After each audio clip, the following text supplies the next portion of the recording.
যথাযোগ্য মর্যাদায় সালনায় মহান শহীদ ও আন্তর্জাতিক মাতৃভাষা দিবস পালিত হয়। বিস্তারিত জানাচ্ছিলেন আমাদের সুনামগঞ্জ প্রতিনিধি মোহাম্মদ দিলওয়ার হোসেন।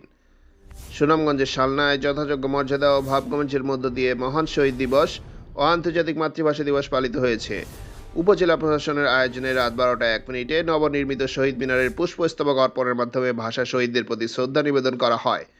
পরে পুলিশ প্রশাসন, মুক্তিযোদ্ধা সংসদ, বিভিন্ন শিক্ষা প্রতিষ্ঠান, রাজনৈতিক ও সামাজিক সংগঠন পর্যায়ক্রমে শ্রদ্ধা জানায়। পুষ্পস্তবক অর্পণ শেষে ভাষা শহীদদের আত্মার মাগফিরাত কামনায় বিশেষ দোয়া ও মোনাজাত অনুষ্ঠিত হয়। এতে উপজেলা নির্বাহী কর্মকর্তা পিয়াস চন্দ্র দাস সহ বিভিন্ন সরকারি কর্মকর্তা, রাজনৈতিক নেতা ও সামাজিক সংগঠনের প্রতিনিধিরা অংশ নেন।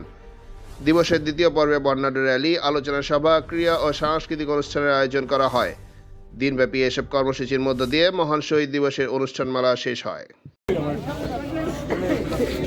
বাংলাদেশ জাতীয়তাবাদী দল ইতিমধ্যেই